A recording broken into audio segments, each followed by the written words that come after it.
Dindo sa loob. Samantalang Hison, sumalaksak. Piet! Pasok! Piso, natuto ng pumasa katulad ng kanyang coach, ha?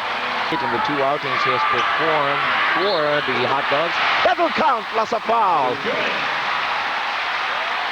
That's what he believes in. Hinebra na daw. Taga Malabon naman ito. As we enter 8 minutes and 39 left in this first quarter. Hey, this is a battle of 3-point bombs. So, mabilis na bumaba si JB Gayoso. JB nagmamadali. No basket. Offensive foul. Although, I think tama yung ginawa ni JP Gayoso dahil alam mo mali si Ravena, pinapunta niya sa kanan and Sonny Jaworski might get an early technical here because he was complaining about that call. No, nabigyan nga ng technical foul maaga si Sonny dito. Pero alam mo, Sonny really should come because this happened opposite where he was sitting, no? Let's see. He pushes off with the left hand and that's clear, no? So, medyo inflamed konti si Sonny dahil I think he also wants Gayoso to come up and perform better. Bagamat walang import ang Alaska. We'll tell you more about that in a short while. Ravena twisting in the air. Got a foul from Gayoso. And Gayoso getting some quick instructions from the legend. Mantala, 9 minutes and 3 seconds ang nalalabi. Harencio spending too much time dueling with Racela. He sends it, however, to Gayoso, who misses. Gayoso plucks it back, fakes. Ayaw! Cordillera battling with the Giants. It'll stay with Hinebra. Last touch si Jerry. James working the baseline, scoots inside. At kahit nung last game, kapansin-pansin, ang hilig na niya mag-drive. Here now is the starting lineup for Pure Foods, TJ Hotdogs. Test mic, yan. Baba konti, kapiraso. Konti lang. Okay, that's it. At guard, number 1, Bong Ravena. At center, number 44, Jerry Cordillera. At forward, number 8, Garrett Gervin. And at forward, number 16, Alvin Patrimonio. Assistant coaches Eric Altamirano, head coaches Chuck Reyes. And now starting for Hinebra San Miguel. Number 25, Pedro Harencio. And number 11, JB Gayoso. And center, number 32, EJ Five. And forward, number 45, Henry James. And forward, number 15, Mario Kilo. Assistant coaches are Kevin Cesar, Reno Salazar, head coaches Sonny Jaworski.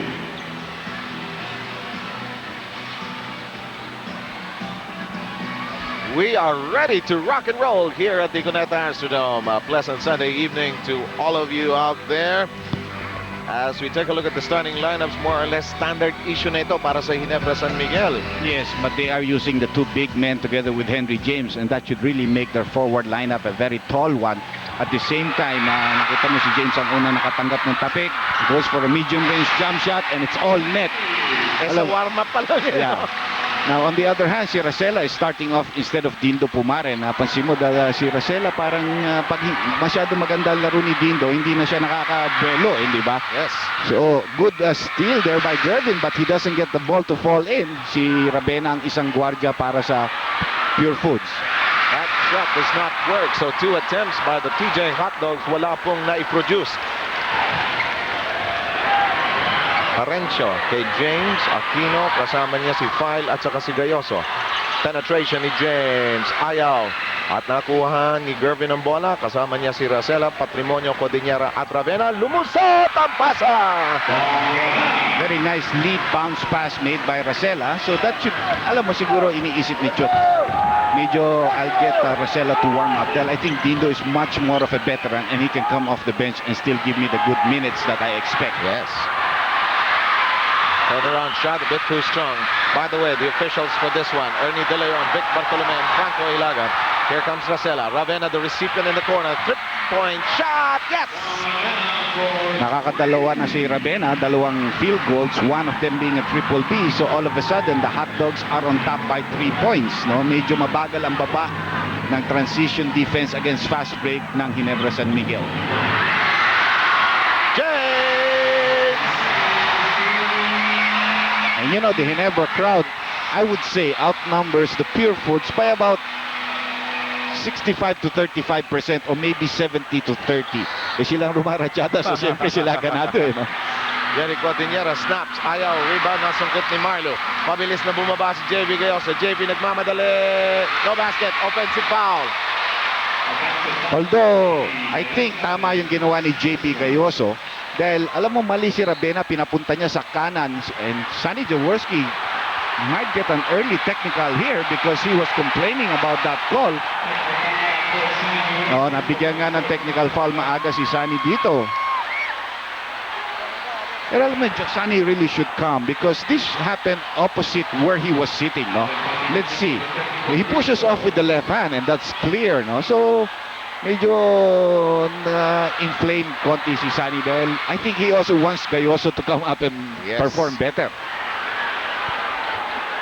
Ginebra, of course, stepping out of a big win against Alaska just Friday night at the Araneta Coliseum. Napili na yata ng Ginebra yung Araneta Coliseum. They like that venue. Although na-stop na nila yung kanilang curse dito, so to speak. Ano? Yeah, they've won here also, no? Matawa sa akin si Bert nito. Lamang ang TJ Hotdogs ng isa. Nice break! Yes! Well, Kerbin must be also all pumped up, no? Because alam niya siguro ang rivalry ng these two teams in the past, no? In the past, it's almost always been Pure Foods taking advantage of the fact that they have a stronger lineup. Pero ngayon, medyo tagilid yata sila ng konti, no?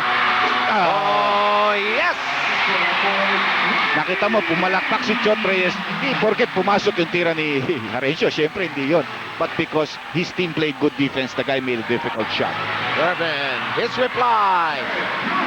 Beginning to like it here. Well, both imports are noted for their scoring, no, for their ability to shoot from the outside. So we might see a very nice matchup here in this ball game today. Yes, a shootout.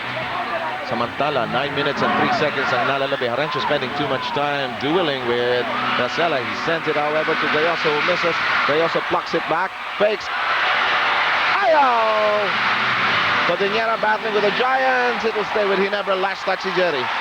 Well, alam mo si Gayoso, medyo siguro after having been called for that offensive foul, nagkaroon ng konting, what we call this, nervyos sa ilalim, no? I mean, those are easy shots. Ang ganda naman ng galaw nito si James, pero hindi pumasok. Parang kulang na elevation yung jump shot na yun. Binibi niya yung kanyang jump shot. Exactly. Pure Foods Yes. still on top by 2. As we enter 8 minutes and 39 left in this first quarter. Hey, this is a battle of 3-point bombs. So far, Pure Foods unloading 2. One from Ravenna, one from Patrimonio. On the other hand, Ginebra sumagot na rin ng dalawa. Isa galing kay Harencio at kay James. Ay, si Marlo na sundot yata doon, so medyo hinagahanap ng konting paunawa from the referee kung nasaan yung foul, pero hawak-hawak niya yung bola, pinabayaan na lang ni referee Del Leon. Hindi na niya binigyan ng warning, no? Ito yung isang naging reaction din ni Marlo nung game against Oo. Alaska. Na-thrown out pa nga siya, di ba? Oo, naghahanap-hanap din siya ng mga foul. Samantala, Ravenna umiikot at natawagan ng isang offensive foul. Offensive foul on ball from Ravenna is first. 13-10 ang ating count, mga kababayan. 7 minutes 59 seconds ang nalalabi dito po sa ating first quarter of play. Well, natawagan nga siya ng hooking, but in a way, pwede rin naman nga nakaangat yung paa ni EJ File with a very tight defense. Walang tumutulong kay Gayoso. May problema na ngayon si Harencio, so he has to throw cross-court. Lakas ng pukol niya. Diagonal cross-court pa yan. 13 Gs ang ating binlan. Lamang ang TJ Hotdogs. 7:50 remaining dito po sa ating first quarter. Gaya na nabanggit namin Dr. J. Nagwagi ang Alaska laban sa Santa Lucia. Bagamat walang import ang Alaska. We'll tell you more about that in a short while. Ravenna twisting in the air. Got a foul from Gayoso. JP Gayoso, his second personal. And Gayoso getting some quick instructions from the legend. Well, they tried a low post play on the other end. And medyo alanganin na siya. He should not throw a pass like that, especially a low pass. Even though Aquino is 6'9", you know, you have Patrimonio fronting him 6'3", and medyo marunong naman tumalon si Alvin. He's going to be able to deflect that kind of a pass, a lob pass. So what happened is after the miscue, nagkaroon ng fast break on the other end. And Ravenna is leading the Hotdogs here in scoring with 6 points right now, no? Yes. Alam mo ito si JB Gayoso, you know, you can't fault him for the fact he wants to do well in each game. Oo. It's just a bundle of nervous energy, Dr. J. And if it should really be much more controlled. And like here, they are forcing the play on Marlo Aquino because he has that mismatch. Pero yan, he goes to the other side. James is wide open, misses that three-point shot, however. And the Hot Dogs, keep in mind, have a 5-point advantage. And are trying to be as patient as possible. Gervin, naipit.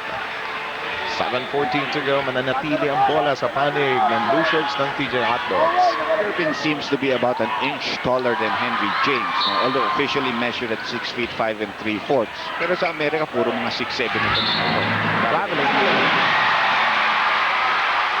Weakness ni Bong Rabena yan. Ayun na nga, napapansin na nga natin yan. Pero he's very active in offense. You see that the ball has come to him several times dito sa laban na ito. And he's been maneuvering his way in for those shots. We're going to have a holding foul on Derek Gervin. Gervin. His first personal. Unang foul ni Gervin. Foul for Cruz. At ang ating mga kupunan ay may tigisan ng team foul dito sa ating unang quarter. Nakatuwa yung mga litrato ni Velasco kanina. No? Naka-sailor suit pala siya kanina. He's a Navy man, that's why. Yes. Onyok the Sailor Man. Now, Samantala, libre si Olsen. Leans in a bit masyadong matulis, ano? that's right. And Marlo Aquino quickly controls the defensive rebound. Score has been steady at 15-10. Matagal na. Couple of miscues here. Donaldo pass, misfires at ang bola ay nasa panig na ng Pure Foods. Hanap-hanap ng Ginebra isang pagkakataon na maitabla nila ang kasalukuyang record ng Alaska, 10-4. Alaska back on top of the standings with that win earlier. And finally, si Gervin continues to hit from the outside. Pito na po ang lamang dito ng Hot Dogs with 6 minutes and 14 seconds dito sa first half. Gervin has 6 points. He has averaged 28 in the 2 outings he has performed for the Hot Dogs. That'll count plus a foul. That's what he believes in. Ginebra na daw. Taga Malabon naman ito. His first personal, second team. Medyo talaga may konting advantage and the Hot Dogs must double team or triple team quickly because Aquino has the height advantage against Patrimonio. And of course, there is the youth factor right now. Now, Marlo is about 6 years younger than Alvin. Pasok na rin ang kumpiyansa ni Marlo Aquino in this conference, although long on that free throw shot. Half a quarter has gone by us here. Marcela starting off in this particular encounter. Gervin with that long jump, no go. Follows it up, uses the glass. Wala, Rabena. Nothing there. Madaling follow-up para kay Rabena yun, ha? Gayoso picking up steam. Just won't roll in. Marlo tries to put it back. Nagkaroon ng foul. Well, Gayoso has to thank his lucky stars. He's been taking some bad shots here at this Yes. point. Medyo pilit na pilit yung tira na yun, but there is Marlo to rescue him. Samantala, pinindot ng Ginebra San Miguel ang timeout buzzer. Coming to you live from the Cuneta Astrodome on this Sunday evening. 5:37 na lang po ang nalalabit dito sa ating unang quarter. Ang TJ Hot Dogs with their backs against the wall, as we would like to call it here. A team that has to win all of the remaining 5 games, including this one, to be able to avail of that win 5 of 8 incentive. They have yet to win a ball game here in this semifinal round. Kaya nga you know, and the point is, pag natalo sila, 10 na Ginebra, 10 na Alaska, hindi na sila pwedeng ma-primera o segundo by only winning 4 games. So you have to start somewhere, and this is the first game of their long trip back, if they can come back, you know. Patrimonio bumped, no foul. And it's in the hands of the Gins with 5:22 remaining. Narito si Harencio, binagalan. Antabay si Racela. Big screen by foul. Pido with a triple, number 2. Dalawa na ang triple B ni Pido Harencio. He has also been chosen as one of the most valuable players for a game, for one of Ginebra's game. I think it was in Araneta. I don't remember. Nice drive by Gervin, and he elicits and gets the contact. Magaling yung kanyang style doon sa play na yun, ha? maagang mapapalitan siguro si JB Gayoso dito o one of the other big guys, no? Tignan natin dahil si Noli Locsin ba yung papunta ron sa bench, sa scorer's bench kasama si Hison. Marami. Ito naman si Gervin, 5 eskinita. 3 shortcut yung dinaanan bago na ipasok yun. The side view attempt. Yes! Oh, ito na si Mr. Reyes. Si Edmond unable to suit up for tonight due to an injury. Inside 5 minutes po tayo. Lamang ng 3 ang kupunan ni Chop Reyes. Jamie in and out! Talaga may kamalasang konti si JB Gayoso. Alam na niya papalitan siya ni Hison kaya pumukol na. Grabe na, ganun din. Samantala si File, pinakot lang yung bola. Yan ang mga advantage sa mga 7-footers. Yes, indeed. Oo. Nauna si Gayoso sa bola eh. Walang control. Yan lang ang problema niya. He's not a bad player but he's got to be able to control himself. Kasi offensive threat pa rin siya eh. Yeah. Di ba? And all he has to do is just keep on moving, get himself free, you know. Katulad noon, ganda naman ang pasa sa kanya pero nauna siya sa bola eh. He wants to do well. Yung energy niya talaga eh. 2017. And Gervin on course. Ayaw. Narito si Hison. Kailia ng mga fans ni Hison. Time remaining, 4 minutes and 11 seconds. We're still in the opening quarter, friends. James working the baseline. Scoots inside. Oh. At kahit nung last game, kapansin-pansin, ang hilig na niya mag-drive. Hindi, marami na siyang ginagawa. Alam niya, binabantayan siya sa 3-point territory. Tama. Inaabangan siya doon sa unang jump shot niya. Kaya he will always take advantage of that by driving. Dindo Pumarin, block. By the way, hindi ko nabanggit na nandito na si Dindo sa loob. Samantalang Hison, sumalaksak. Piyet! Oh. Pasok! Hison, natuto ng pumasa katulad ng kanyang coach. Ha? No look, pass. And, you know, Noli Locsin expects those kind of passes, no? That was a tough play to conclude, Dr. J. Ala ko, ipit na si Hison nun. Nakita mo naman siya, he's coming off the bench, he's cool, hindi siya namimilit eh. Alvin with that patented spin, and the lead is back in the hands of the TJ Hot Dogs even before Ginebra fans can start their Ginebra. Well, naumpisa na nila, so sabi ni Alvin, teka muna, relax boys. Narito si Pido Harencio. Marlu. Ito naman sabi ni Marlo, babalik ko na naman sa amin ang hiyawan. And Marlo Aquino has pocketed 8 points. They believe. We've got a timeout. Tayo po ay may 3 minutes to go dito sa unang yugto.